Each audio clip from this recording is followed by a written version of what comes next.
How we looking? We good? We're looking good. This is the mic. Are we actually rolling We're again? actually rolling. How come every time it's like my first time? It should feel exactly like that. Every time. It's like the first time. I don't know that song. I don't know that song either. Every time is like the first time. Guys, this is our third attempt to shoot this for you. Don't worry about it, though. Don't worry about it. Don't worry about it. We tried, and we had technical issues, and microphone problems, batteries, light, camera, action, and so we had to scrap. We went through a lot of questions, and things didn't work out. So we're back. And probably with better answers. Because we haven't had time to ruminate a We've bit. actually thought about them for days. And the other part is that now I'm under the weather. So Sean took ill this morning, and so I'm fighting through. I don't know what I got. Some kind of, like, the bottoms of my feet hurt. Yeah, that's weird. He's achy, probably flu. Achy breaky. But when your bottoms of your feet hurt, like, It's oh bad. man. I actually laid down, hopefully this isn't TMI, but I actually laid down in the shower today and just kind of bathed myself in the warm, hot, relaxing water. And is it too much information? No. Or is it It's just too visual? It's interesting. It's interesting. So yeah, so I laid down, and I haven't done that in years. But that tells you what kind of state I'm in. Yeah, that I you're had not to lay doing down, and I had to I was trying to search for ways to recover and heal myself. So Anyway, moral of the story. moral of the story is don't get on camera and talk about your bathing practices with anybody. All right.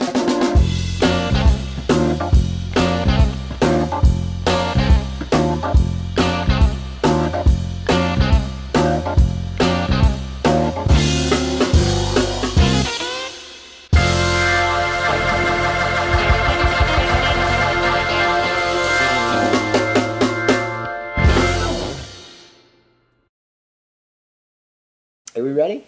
Go for it. Hey everybody, it's Sean from The Good Dog. And this is the lovely Laura Morgan. And this is The Good Dog's Q&A Saturday, episode 223. 23, can you believe it? Can you believe 23. it? That's like half a year almost. Yeah, half a year. We're like trucking towards eternity. Eternity. This is our eternity. Not that we don't love this. We do Love aspire to some other things too. So, anyways, guys, we're going to jump right into questions. Laura's got this all rigged up, hopefully. We've got some buzzing on the table. Let's put that away. And we're going to jump right in, and I think we've got Christy Dana. So Yeah. I'm going to let you do your thing. Christy Dana. We've got question number 1. Christy Dana. Hi, Christy Dana. Wow, this question looks so Familiar. new. And oh, it looks new. My 4-month-old malamute puppy, I could probably do this with my eyes closed, barks, howls, whines excessively when being fed. What? But he will wait loudly for his food until I say the release word. I can so picture that. How do I get him to be quiet when being fed? He I also hope it pees when my husband interacts with him. Not sure how to break that habit either. We don't speak excitedly and stay calm, but it doesn't seem to matter. I've even had my husband squat down so he's not bending over the pup, but he still pees a little. Squat technique. The old squat. Not working out. The good dog squat. The good dog squat. Okay, so wrote some notes, as I always do, because I am prepared. So, okay, so we got some options, right? So we've got this vocalization stuff. He's excited around the food and all that. And basically what I would do with this stuff is, this will be my food bowl. So I'd bring this, make the food. If there's any vocalization, any noise going on, I set the food down, I'm going to walk out of the kitchen, right? Now, this can take some time, but this is a really good approach for a lot of different issues, you know, when they're not life-threatening, big, major, like, you know, behavioral issues, but you can just extinguish these by teaching the dog that when you make this, the thing you're looking for goes away. So, food comes out, oh, that's what malamutes sound like, and I say, oh, good, I'm out of here, boom, and I leave. I come back when the dog's quiet, present the food, the noise happens, I set it down, and I rock and roll right on out of the scene. So you got to make sure you've got plenty of time to go through this. This works really well, but it does take a little, excuse me, a little bit of time to go through, but your dog sounds like he's pretty excited about the food, so he should put 2 and 2 together pretty quickly. Now, if he doesn't, and if he's really intense, because I can't get the dynamic of how much intensity you've got going on, if he's a maniac about the vocalizations, then I would probably correct it. So for the mild stuff, I would do this.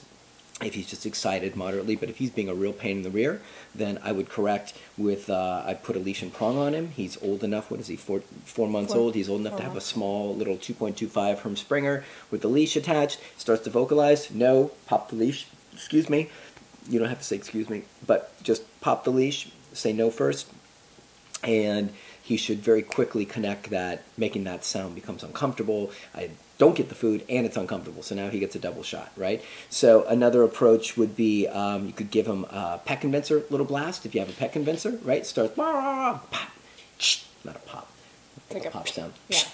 And so some dogs really are affected by that, and he might just go, whoa, I don't want to ever do that again. He might be freaked out. Pet convincers are kind of like hard to gauge. You could do, which I don't know if I've ever recommended this before on Q&A Saturdays. This is like a first time. No. A squirt bottle. You could try. You could try. I don't know if I've never actually tried a squirt bottle, but it just like came to my mind. I was like, he's making that noise. Depending on how he feels about it, a little. He might go like, I don't like this, or he might go, that's really awesome. I don't think it's like a very humane way to. Did I just give inhumane advice? No, I'm just saying, like... We need to scrap this question again. No. There's so many people that talk about e-collars being so inhumane and prong collars and things like that. But, like, a squirt bottle, everyone that I know that uses a squirt bottle, they're like, oh, yeah, the squirt bottle works. I'm like, when did you start? They're like, 5 years ago. So you're constantly squirting your dog. Yeah. And same with those, the citronella collars and things like that. I just feel like you don't ever stop the behavior. You may band-aid it, but you don't stop it. So if you give a little correction on a prong, for him being kind of demanding with that sound, or give a little pet convincer or whatever, most likely the behavior will go away after a while, and then you don't have to correct it all. Do you guys understand the goal of this is not to spend your life correcting your dog? It's just to teach him certain Laura's things. Words of wisdom today, right there. There it goes. No, seriously, like it's to teach behaviors, just like we are taught when we're young, and then we go off into Oven's the world. Hot, or stove is hot. Yeah, exactly. Don't touch the oven. Don't run into the street. Don't do these things. And then after that, you don't have to Don't eat your brother's diaper. Big one. Right. Mine was don't eat dog poop. Really? Yeah. Lord Morgan. I would just go for it. I ate cigarette butts. Oh. Yeah. Disgusting. Isn't it wild what we'll do? Yeah, it's so vile. Mine's probably worse, but. I think I'd go for cigarette butts over the dog poop. Was it fresh? All of it. I don't know. I don't want to talk about it. Did anyway. you eat a spoon? Sorry. Okay, guys, that's TMI once again. This is already taken. But seriously, it's. I'm sick, right? So I get some. Yeah. Some slack. Some leeway. I could be. What do they call that? Dead. Not euphoric. Oh. I could be dead. I could be dead. Not euphoric, but delirious. Oh, yeah. I could be bordering on delirium right here, so I can't really be held accountable You're for anything. always bordering on delirium. I might say. Anyways, okay. So I like what Laura says. I've never used a squirt bottle, so full. I'm really struggling with words today. Full disclosure. Yeah. I've never used one, and that's not my style. But I just, I throw options out to you guys. I would definitely use a leash and prong or tap a rap on the nose, like, hey, knock it off. I'm a much bigger believer in a simple, straightforward consequence that the dog really values, and then he just makes better choices moving forward much more quickly. So that would be that. So, excuse me. So if it's mild, move the food, remove yourself. Excuse me. And if it's more intense, then we'll correct it. We'll find a way to it.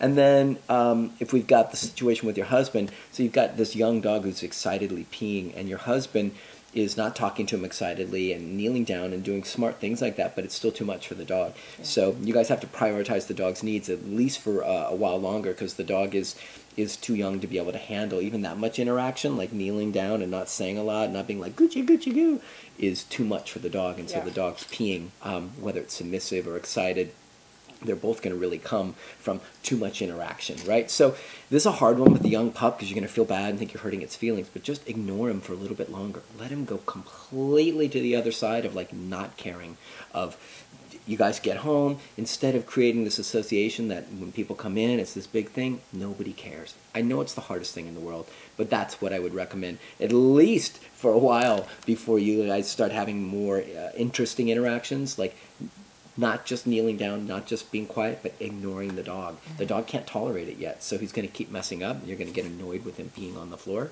So not his fault. He's just young, and I would say ignore until he gets a little older, and then you should get him over the hump, and that should be a non-issue. So that is the A to the Q for Christy Dana. Christy Dana. I'm on a roll. I'm feeling good today, even though I'm delirious. Okay, question number 2. This is from Question number 2. Haley Clapham. She says, Is it Clapham or Chapman? Clapham. Okay. My 18-month-old Staffy is wonderful when he's off-leash and meets other dogs. He's super friendly and has a great time, great recall, and listens to all commands. Awesome. However, Wow. big That's great, however. but that's a great for an 18-month-old dog. Nice. Awesome. When he's in the car, harnessed in, or on a walk on leash, and he spots another dog, he goes berserk. Whining and barking and carrying on. All commands go out the window, and I can't control him. Need help now. Did you have exclamation marks at that? Yeah, too. Okay, so we've got an excited dog here. It sounds like, if I recall everything, because I am delirious, if I recall the details, the dog is doing good off-leash around dogs. Yeah, off-leash, any context but where there's not a anytime where barrier. there's, like, barrier. Right. you're having trouble. Okay, so you guys are probably familiar with barrier frustration. If you're not, let me hip you to it. So when you typically have a dog that's good with other dogs but gets wild on walks or gets wild in the car, things like that, typically it's barrier frustration. The dog wants to go greet the other dog. He's excited. He's having impulse control problems. You might even have relationship issues because he doesn't respect you completely. I want to go there, throws a tantrum, goes crazy. I want to see that dog. And so, but it looks like dog aggression. You know, it sounds bad, and you got all this reeling up and stuff like that. We've actually got a dog here right now, Stanley, who plays well with other dogs for the most part, and but is really crazy on leash, and it's all because he's a kind of a brat. And so, sorry, I gotta call spade a spade with that one. So, but sweet guy under there, but he's just been a little bit entitled, and so now when he sees a dog, he just wants to do what he wants to do. So I think you've got a bit of that going on. So first thing, I think when we talked about this last time, the last time we shot this video, we've answered this one 3 times. So we talked about leash and prong. So if you're not using leash and prong, that's your very first step, right? And Laura's going to chime in and tell me you better go to e-collar, so I feel that one coming. But, so leash and prong is the very minimum, right? If you haven't done that yet, get them on a leash and prong and start working on the structured walk. You can check out my videos at www.thegooddog.net, and you can watch the walk, and it shows exactly what the rules and how to do it and how to create the heel. Yep. And so I would start doing that, thresholds and place command, at least those 3, get those basics together, start to create a little bit of a better relationship with the dog and start creating some better impulse control just in general. If the dog is on a harness or walking kind of willy-nilly and then he sees something he wants and you haven't really cultivated any like, hey, there's rules to the game and mom has the rules and when he sees the dog, it's just going to go out the window because he's going to say, I don't listen to the rules. I kind of just do my own thing. So it all kind of feeds together. So you can do leash and prong in the car, which is a little bit hard, but it's better than yelling and screaming at him, I imagine. So you can have leash on, and if he starts to go crazy, you can pop him for that. That's hard, though. It's not easy. And like Laura recommended in our last 2 versions of this question, e-collar training is really where it would be out for this if you want to have like the best thing. So it depends on how much time and how much dedication and how much you want to jump into this. But if you did e-collar training, let's see, I'm just trying to see if I've got same thing, same protocols, you know, same. No, yeah, go ahead. Sorry, the one thing I was going to add before I let you jump in is that it'll really help, and this was kind of what you got into as far as like the car stuff. Last time. So the car with the leash and prong, it might do the trick for you, which is why I say you can start there, or you might find it's not very effective and your dog doesn't care. Some dogs are like, well, they're done, I'm like, good, and some dogs are going to give you a harder time. In that case, e-collar would be awesome. So you can be driving, remote's like right here, your center console, he sees a dog, pop, goes quiet, and then he relaxes. So that would be the best suggestion if you did e-collar work and really kind of like went the full Monty. Then you'll get a dog that you can take anywhere, walk anywhere. He's not going to give you a hard time in the car. Every dog that shows up here has got car issues. Almost every dog has got reactivity issues like that, and they all stem from, you know, just not enough rules, not enough accountability, and getting away with it. So whether it's stress-induced or excitement-induced, it doesn't really matter. It's happening, and your job is to create some rules and accountability for that can't happen anymore. So you have to find the tools that are going to do it. Do you recommend a squirt bottle for this?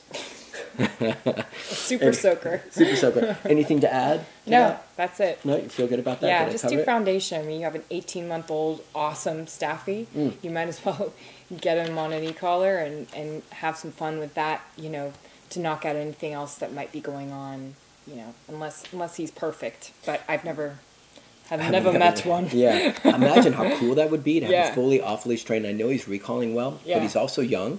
So 18 months, you're getting right into prime time, right? So prime time is when adolescence and maturity starts to happen, and we start to see a lot more willfulness, intent to do other things. I've got my own agenda, you know, all that stuff going on. So as somebody who's seen it a lot, I'd recommend getting into a little more training now so you have a good handle. Just try it. Right? Yeah.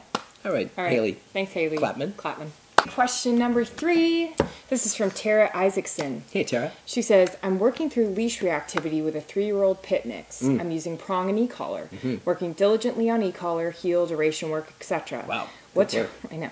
What do I do? Where do all these stars come from? Dog owning stars. Yeah. What do I do when I miscalculate distance needed and the dog goes to threshold, snarling, thrashing, etc.? Do I stop e-collar corrections? If I correct, then she escalates even more. Yeah. Is there something called a crittering protocol that works for this? You guys rock. Thanks for the rocking. I think there's one, this is what I said last time, there's only one person in this conversation that really rocks. Sorry, I had a little mascara. I was trying to groom you. Go ahead. And that's Tara Isaacson. Yeah. Because she's a badass.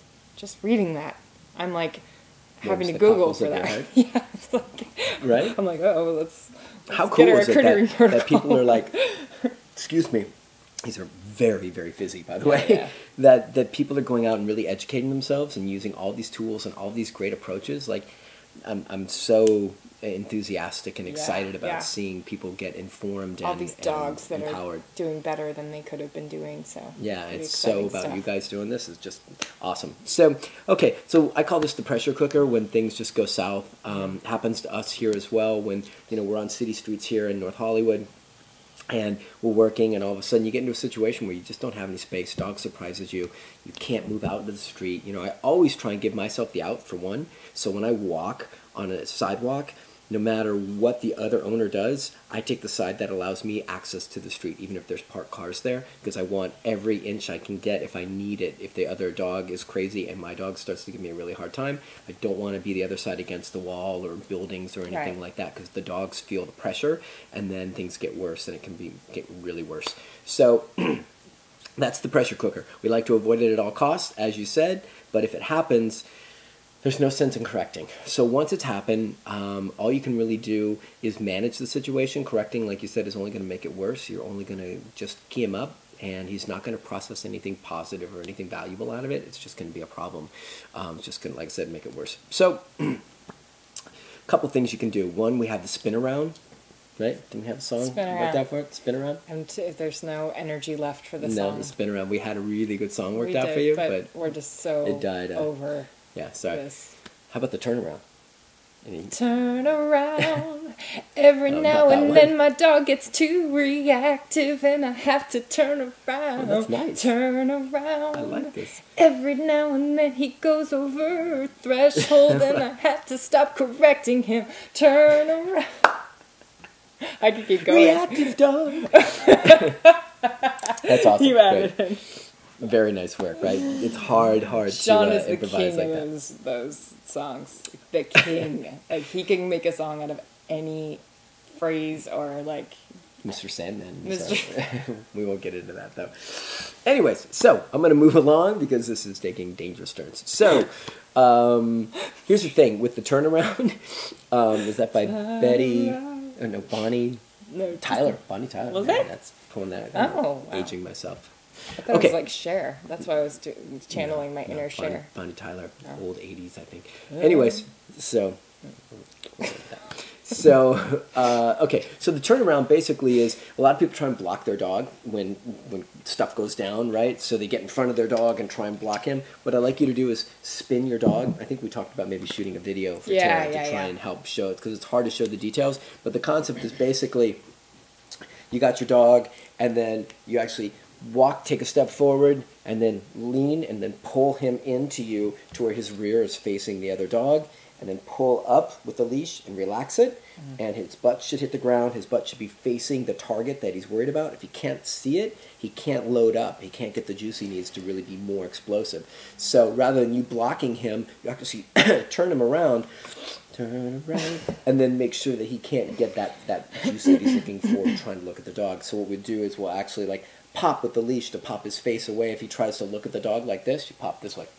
If he tries to look this way, pop. And basically you're just controlling vision to where he can't key in on the dog. The real part of this too is that when your dog, if you do happen to get him over threshold, which hopefully isn't happening a ton, you just have to move away, get away from the situation, do the turnaround, pull him out of it. If you keep correcting, like I'm sure you've seen, it's just escalating him and escalating him. So just nix it. Try not to let those things happen again. If they're happening a lot, you're probably pushing the envelope too much. So take it back a step. Yeah. But my guess is that those are happening in kind of like random moments. Yeah. And so I wouldn't worry too much about it. Just get out of there and chalk it up to life. Yeah, you know? I mean, and that's going to happen. And Laura gives really great advice that you're stuck. You might as well try and get out of there, but you want to get out of there unscathed, and you want to keep your dog and the other dog safe, right? Mm-hmm. So if you can't turn them around, if you can't do that, you've at least got to pull up, right, and secure your dog, which is, I don't want him like off the ground and dangling,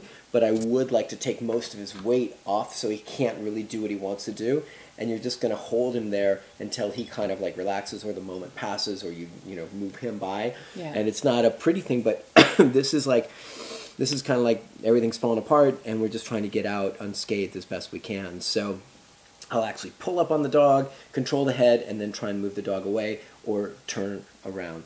And we'll try and shoot a little something to show it, because it can work really well, especially if you pattern it prior and the dog kind of knows the dance, and then he has muscle memory. And so even though he knows he like wants to get into the dog, you can spin him, and then boom, he's planted, and he's like, man, I never get to look. She always is on top of me. So hold on for dear life. Get out of there as quick as possible. Try and avoid it, and then we'll try and get the spin around out there for you so you can take a peek and see what that looks like. So, but we deeply applaud you for just kicking butt and going out there and trying to make it better every day. Yay. Thanks. Question 4. Okay. This is from Alexis Nowak. Hey, Alexis. Alexis says, here's a question. Mm-hmm. So we had a few days of construction and a rehab on the apartment next to us. The first day we gave Sammy some melatonin and moved her crate to a quieter room, and she was fine. But the next day she broke the crate, which I don't ever remember a dog doing in my life. I've seen plenty of popped plastic crates, but she broke this one beyond repair. I went out and got a heavy-duty crate, and we went back to the basics of feeding her in the crate and making her sleep at night. She's never had to do that with us, so a little more structure for her is good, but anything else we should be doing with the crate? She only gets left alone about 3 days out of the week since we work different schedules, and anytime we have to run errands. Thanks again for the advice. Alexis, it sounds like you're doing really good work, for one thing. It sounds like you stole a page right out of our playbook of what we'd suggest, so that's good news. Good intuition. Most likely, your dog broke out, like you gave him melatonin, found a quiet room, and managed to get through that first day, and then something probably transpired on that second day. I know this isn't like rocket science, but something probably transpired where there was some novel, crazy, very highly uncomfortable noise, or even vibration or rumble that must have gone on that really caused your dog to panic, something you probably haven't heard before and just freaked out. So I would definitely recommend what you suggested is exactly what I would have suggested, which is going back to basics, getting your dog programmed to be back in the crate, no big deal, everything's cool, get over the weirdness of it, and it's just business as usual. And I think everything you suggested is right on the money, so I would just rock with that, and I don't think you should have any problems in the future, and most likely it'll be a piece of cake if you stick with all that stuff. Yeah. Anything to add? No, I mean, you're not gone that much, and just doing crate protocols while you're kind of there, just to get her back into the groove, is really where it's at. You know? Rather than, I mean, what a lot of people do is they wait until the chips are down and something's crappy.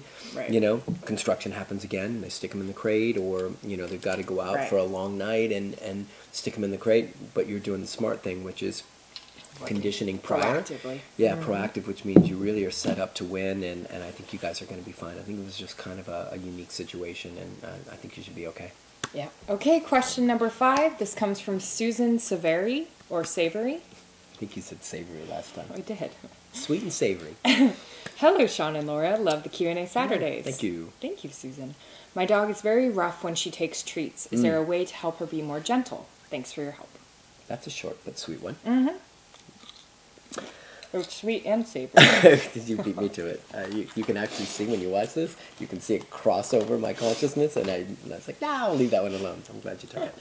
Glad you took it. Okay, so for one, it kind of depends on the overall behavior, right? So if you've got like some mild roughness, like some mild sharking stuff, and your dog just doesn't know the appropriate way to take a treat, then let me do this. Let's see if the pen does the same. Oh, it didn't do it to me this time. We did this for you last time, right? There was actually some comments in your post originally from some other people that gave you some good advice. Responses. So you bury the treat in your hand, and the dog gets to come over to here and does its thing, and the treat isn't released until the dog gives you a really courteous, soft mouth, right? Or just completely waits like this. Then you can reveal the treat. You can even just give a little bit and let him work for it. So that's for kind of a more mild sharking or taking the treat roughly. If your dog is bratty, like across the board, like pushing boundaries everywhere, jumping on people, being, pretty inappropriate, and also like sharking like pretty seriously, then I would probably correct that. So for me, like I said, it tends to be an attitudinal thing, but if there's attitude behind it, and it's not just like, oh, the dog needs to learn a little bit of a polite way to take a treat, then I'll wrap them on the nose and let them know, hey, that's not cool. If you're going to shark me, I'm going to, pop you on the nose like that. It's not sophisticated or complex stuff, but, it's still a consequence. It's still a correction for that choice. You could always set the dog up with leash and prong if you want to get fancier, and you could have that, and you could present the treat, and if your dog gives you a hard time, starts to really shark you, pop, no, and then go through the same process of polite, and then slowly reveal the treat, boom, and condition the dog. I think there's a Lexus that said like gentle, Yeah, you can add a word to it. You can easy or gentle, something like that. And pull your hand away if it's too rough. Whose Q&A is this? Anyways, Alexis. Alexis, no access. Get out of here, Alexis. No, so I'm just kidding. No, so I mean, it's one of those things that's easier to show with a dog than it is like with a pen cap and a microphone here. But basically, if the dog is mild, I'll let the dog work for it and teach the dog the only way you get it is by being mild, right? Yeah. And then I'll release, and then, you can say easy if you want to. But honestly, I don't want to say easy. To be perfectly frank, I'm a little different than Alexis. Just joking. To me, it's a little bit more, I kind of just expect certain things. And same thing with thresholds and things like that. I don't say anything, and it's just kind of... you said stuff. Yeah? I've seen you say easy, leave it, leave it, leave it, leave it, leave it, leave it. So, not like that ever. So I will say things sometimes, but leave it. I'm really like leave it. I really like less is more with wording stuff. Yeah. And I'm not ignoring you. I'm just moving forward. Sorry. And I just realized I kind of shut you down, but I wasn't intending to. So, I typically, I'd like to get away from words, but I mean, if you want to add easy or gentle or something to it, feel free to do that. But like I said, if it's really intense and your dog's bratty in other contexts and is like, your hands are bleeding, it's correction time. It's time to let the dog know, knock it off, that there's some boundaries about how you have to behave. So you can do that with a prong collar, you can do it with a wrap on the nose, do it with a spray bottle.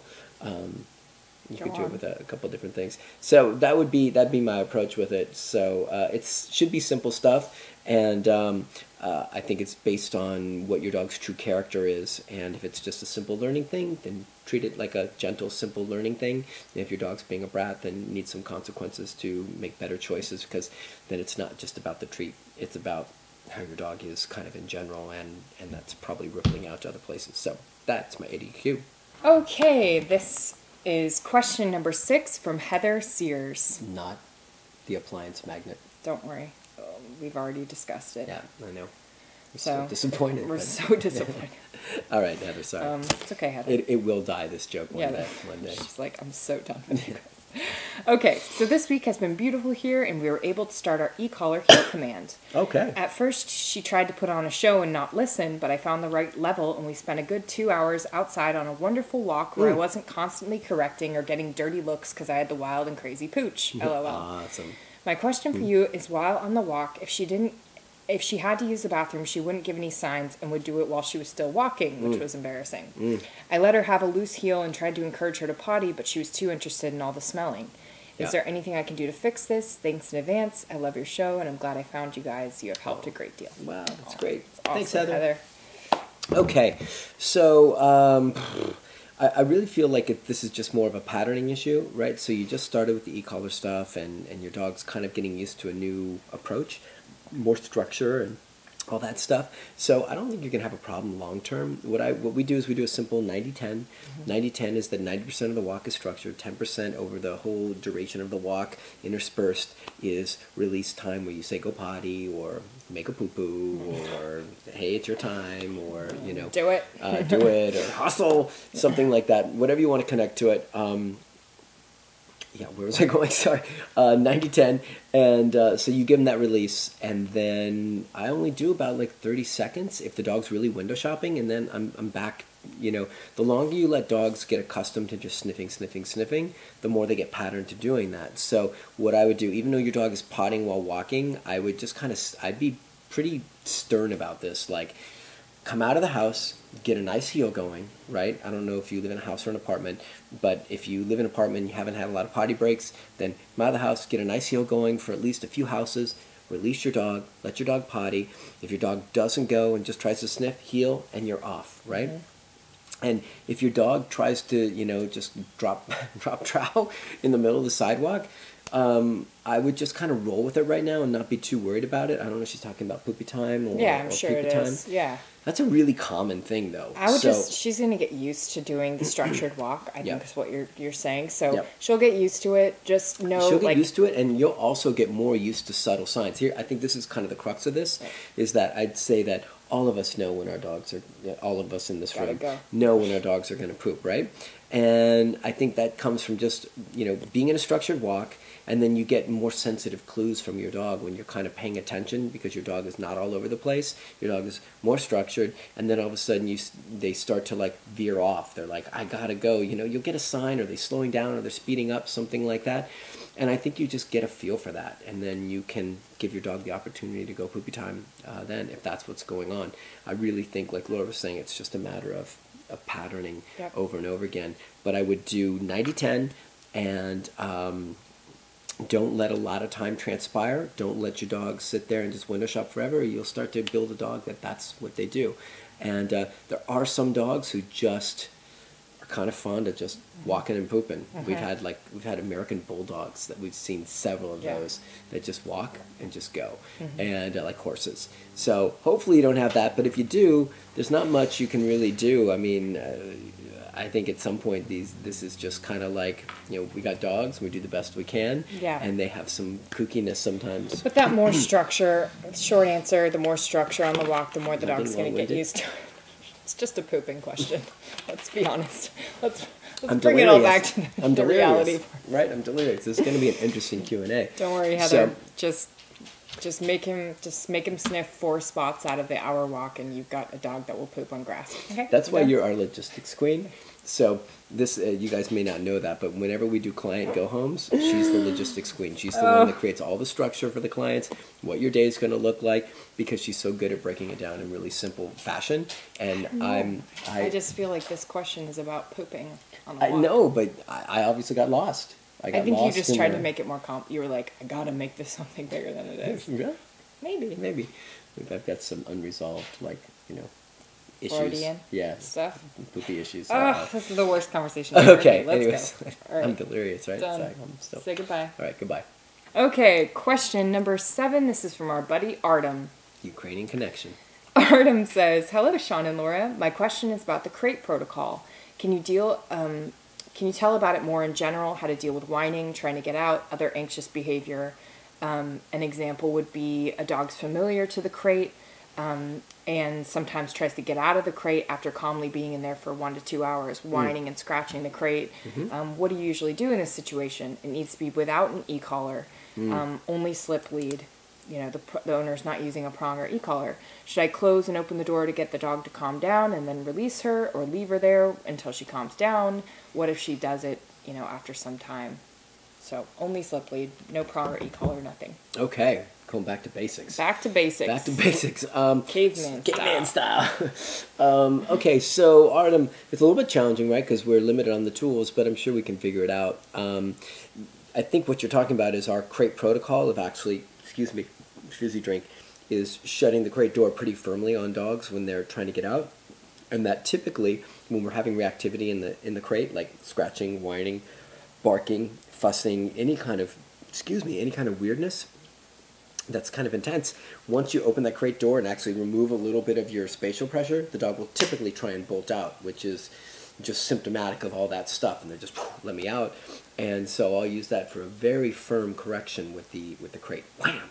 And it's not to be mean or hard on the dog, but it's really to break that intensity the dog's stuck in. The dog's cycling in some kind of panic, nervousness, arousal, whatever it is, and I want to break that. So I want to correct it. I want to say, don't come out until you're invited, but I also want to calm the dog down. And so push comes to shove, that crate exercise works pretty darn good. Yeah. But you got to be pretty firm. It's not like a little like just, shutting the door. Like if you try and do some marathon thing of shutting the door and like winning this like war you want it to be like pressure like that, so the dog's pressure. Like, whoa, I don't want that again. Yeah. You can also like smack the crate. You can use a pet convincer, you know, that stuff. I think a lot of times like dogs just get in the habit of like, oh, when I've been in here for 2 hours, like, okay, now I'm sick of it, I'm gonna paw at the crate and do all this stuff. So having some sort of aversive where they're like, okay, it doesn't work anymore. I don't get let out for that or anything. Right. So. And then maybe kind of at the beginning of a kind of overhaul with your owners that you're working with, that the dog's used to being out, used to getting a lot of affection, kind of getting his way, and now the king has been put in a crate, and the king is like, you best break me out of here. What's going on? This doesn't make any sense.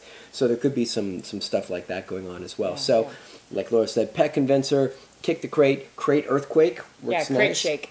Oh, I think we talked in your last attempt at this one. You can put towels. I can't remember who I heard this from.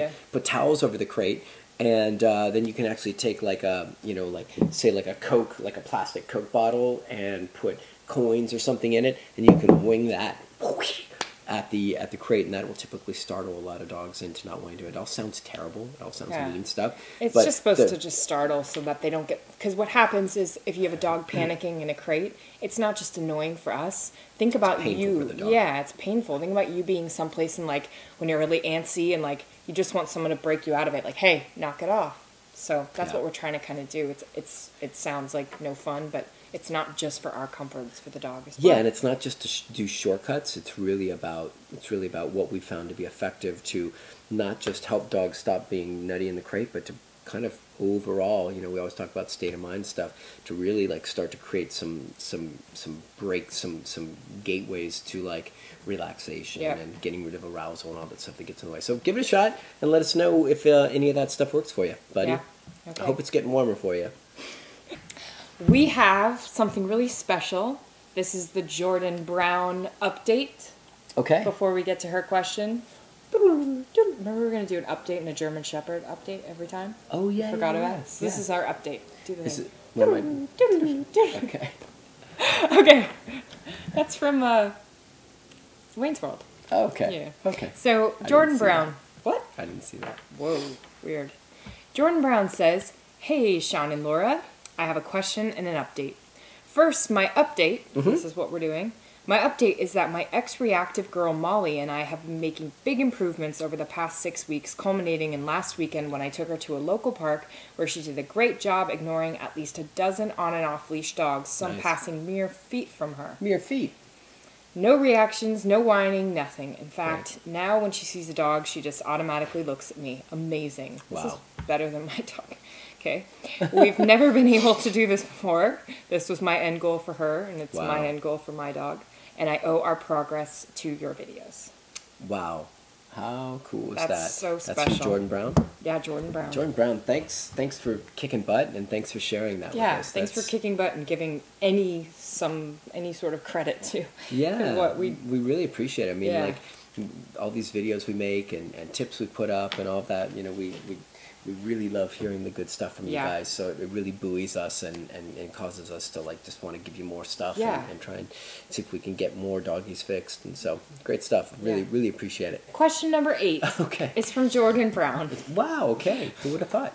My question is about managing sound sensitivity. Okay. Molly has some panicky stuff going on around sounds, and I've had success counter conditioning her to sounds that bother her during the day, like sirens, gunshots, and smoke alarms.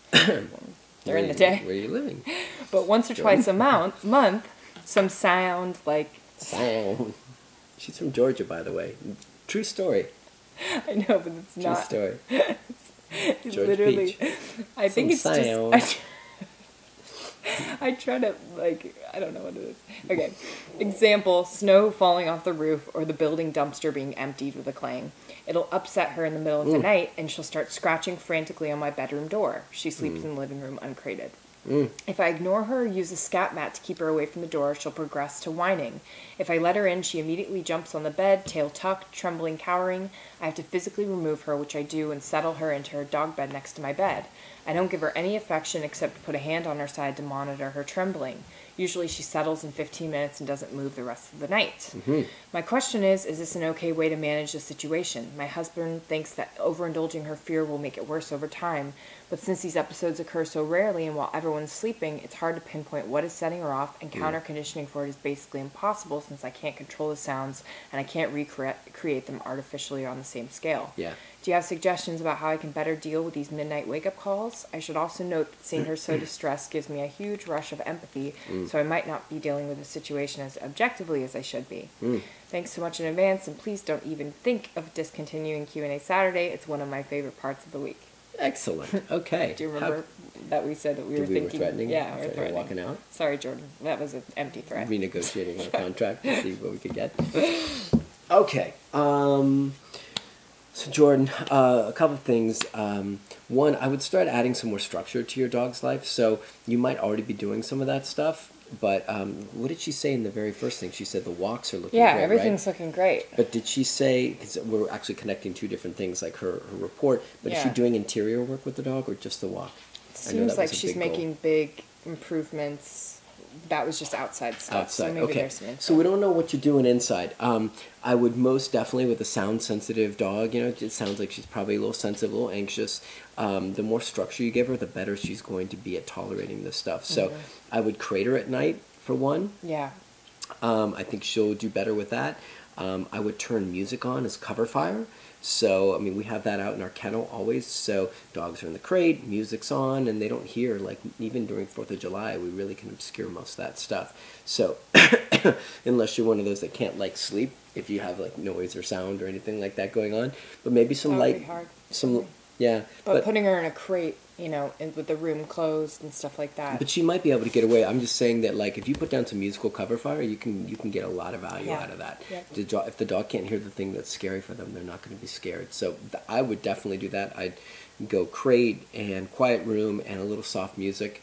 And but I'd also do some structured stuff. I'd do place command and thresholds. I'd bring all that great stuff you're getting on the walk, bring it inside. Right? Let's start creating some really awesome stuff inside to where your dog feels a little more confident and a little bit less sensitive and a little less on edge. As far as, so like heel, thresholds, place, sit, down, like all the basics. You don't even have to do like recall stuff, but we're talking about more like state of mind of like getting the dog to relax and quiet down. Duration work would be so helpful for this dog. And then getting to the part where you're not sure if what you're doing is right. It's really hard for me to say. There's a lot of controversy about like whether touching a dog, you know, at a certain point, whether it can help them move through it or it's going to reinforce. I tend to go away from doing any kind of, you know, soft, any kind of soothing, anything that can be kind of misconstrued as reinforcement, and I try and be just really neutral about it, which is hard, like you said, when your dog that that's sweet is panicking and freaking out and like comes jumping in your bed, and it's that's hard. just worried. I totally get that. Especially when they're doing good in other ways. You're like, oh man, you're such a good she's not girl. trying to be a brat. Yeah. She's struggling. I've got a dog that's got sound sensitivity issues, so I know with smoke detectors, so I know what that's like. But I really try and just act like nothing's going on. So my girl loves the BALL. She's sleeping, but she might still hear me. So when that stuff goes on, I break out the BALL, and we just like, until I can get her into a better space, we'll just toss the ball around, and that tends to work. So if your dog's got something they're really drivey and excited about, it could be a good one to try. I know it's hard in the middle of the night because you're trying to sleep. Yeah. But just some suggestions. But if I was you, it sounds like you're already kind of tuning into the fact that you might be feeling sad for her and in that space, and I would say if you could be a little bit more neutral about it, and just, she comes in, I literally wouldn't, if Belle has a freak out, I act like, oh, hey, what's going on? Nothing. I refuse to give any kind of indication that there's a problem, and then I just will put her wherever I need to put her. So I'd suggest the same thing for you and your dog, to make sure that you're not accidentally reinforcing something that you're not looking for, and then create that structure in the house. Do duration work a couple hours a day with place, with the leash and prong on, and you're going to get so much value out of that. It's going to be amazing. Yeah. And then cover fire with some music in a quiet room in the crate. I think you're golden. Okay, question 9. This is from Jordan Bayer. Hey, Jordan. Got a second Jordan. Hey, Sean and Laura. I have a question for you guys and an update. Another update. Another updates. Jordan update. You gave me some fantastic advice in Q&A a few weeks back to my question about to start setting some firmer rules for my 7-month-old puppy and when to treat a puppy more like an adult dog. Cool. With the help of a balanced trainer in our area, we've gotten her fully e-collar trained, and things are amazing. Wow. Every time we walk, we're getting compliments on her behavior. Nice. Who would have thought that would ever happen? I tell everyone who asks about her or compliments her what you always say: every dog should come with an e-collar. It's life-changing for your relationship with your dog. It's sweeping the nation, that phrase. Better be. She was fearful too, which the e-collar has done wonders for. Yay! That's so awesome. Anyways, my question is, now that she's trained and giving us some good stuff, I'd really love to take her on my morning jog. I plan on putting her on the e-collar and having her wear the leash and collar as well, but using the e-collar for correcting if necessary. She has a beautiful heel when we're walking. Our problem is that once I start to pick up the pace, she feeds off that energy and sees it as an opportunity to start to pull and run as fast as she would like. It would be nice if she could jog along next to me at my pace, but I'm wondering if it's fair to expect that of her, since heel means to walk normally, and when she's running, she associates it with playtime. If jogging together is a possibility, do you have any training tips there? She says, love the new camera setup too. Laura, you are brave to share your camera. Right. She's so generous. She says, you guys have helped give Paisley a second chance in our world with all your amazing videos. Oh, that's so nice, Jordan. Thank you so much. Jordan, thanks for all that good stuff. Really appreciate it. Okay, on to your thing. I think you can knock this out pretty easily. So one of the things I'd like you to start thinking about is your heel being less about a speed and more about a position, right? Yep. So one of the things we do when we're doing e-collar heel is we do a lot of varying speeds. We'll go very, very, very slow, right?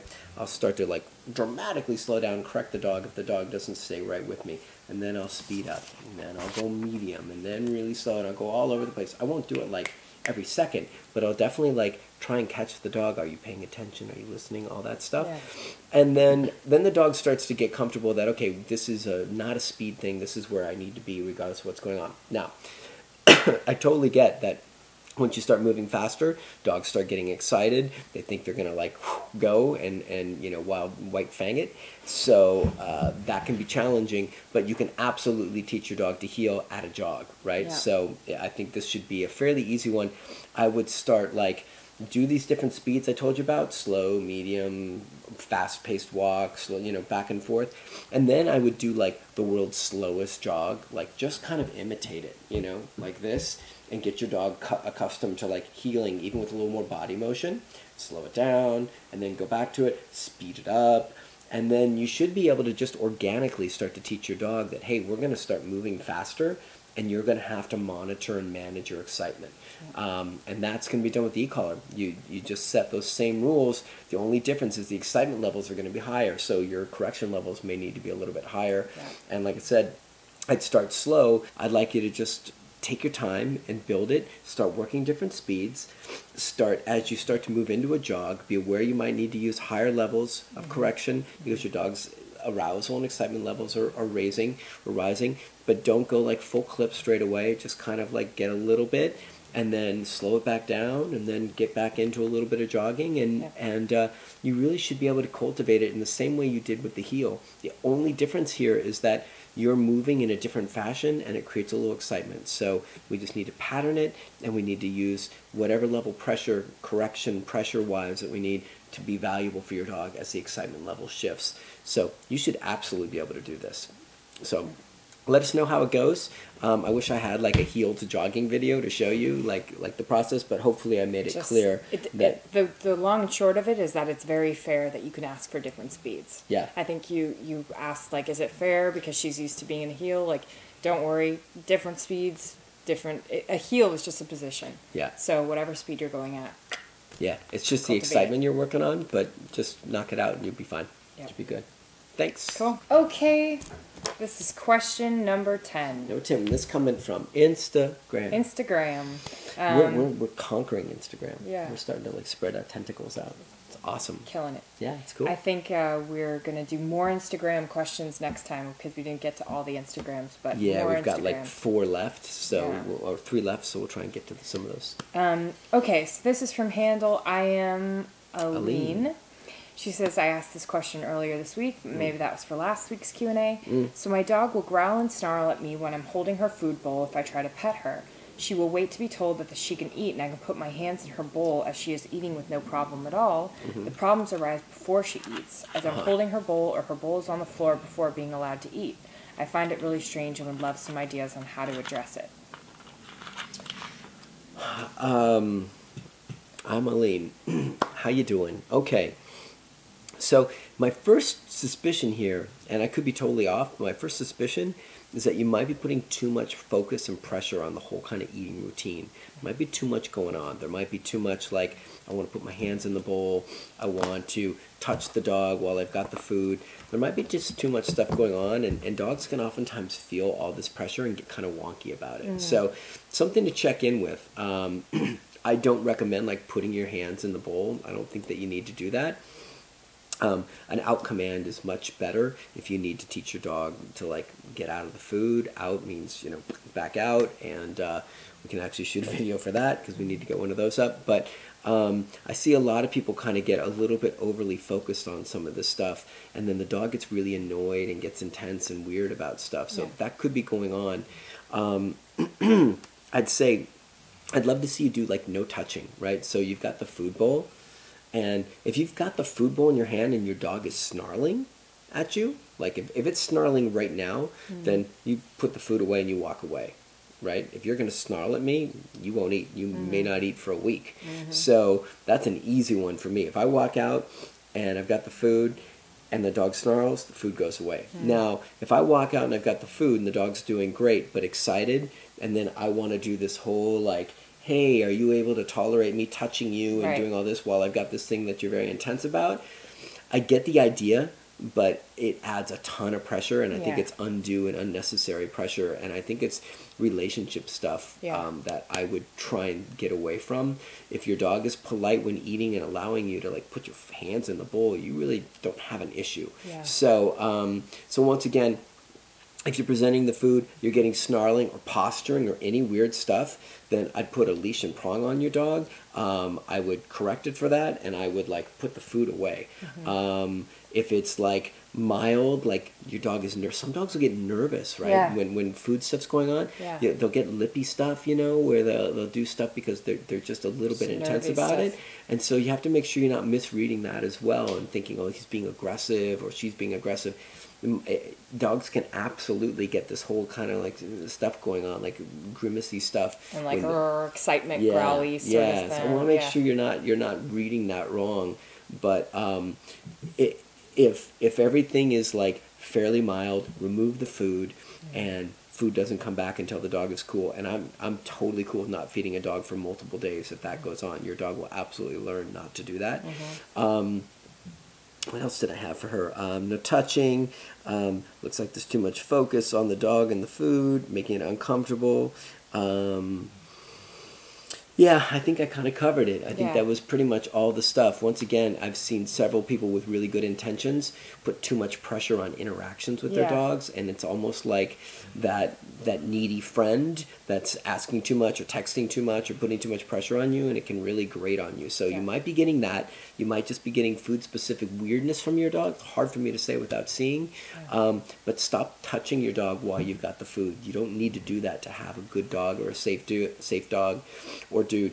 And it might actually be working just against you to do that stuff. So let's do the exercise, removing the food. If you get a snarl, put it down and release your dog, and just let your dog eat in peace, and don't make a big deal out of it.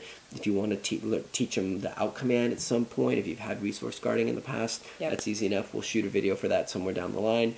But let's take a little heat off this whole interaction, and let's make dining a little bit more of a pleasurable experience. Yes, the dog waits. Yes, the dog has to be polite and courteous before it gets this. But once it does all that, set it down. Yeah. Let the dog go. The dog Let the do dog its eat. thing. Don't frustrate and annoy the dog with a bunch of protocols of I got to interact with you and make sure you're 100% safe. That's just my opinion on it. So hopefully that helps. And we'll get back to more of you Instagrammers. We really appreciate all the questions. We're a bit overloaded, so that's 10 right now that we've got. We've got 3 more Instagrams, and we actually had another one from Well, we're going to be doing Q&A a second Saturday, Q&A Saturday next, so yeah, so hold we'll on be trying to your catch up. hats. Hats, man. So it's my Sammy. Anyways, I don't know. Sammy Davis Jr. Oh. Right? I made you watch Sammy Davis, right? Playing Oh. drums and tap Oh, dancing. yeah, right? okay. Right? It's my hat, man. I didn't know he talked like that. It's a bad impersonation, but anyways, guys, thank you so much. Yes, thank you. Appreciate all the questions. 23, and baby. 23. We're booming into the middle of the year here, Yep. and sorry I was a little delirious, a little out of my element because I'm not feeling so well. But hopefully we soldiered through and gave you guys something to work with Yep. this week. And we've got to really dig deep, kick butt. And we got to get another one done soon. We're going to. All right, guys. All right. See you soon. Thank you so much. Bye.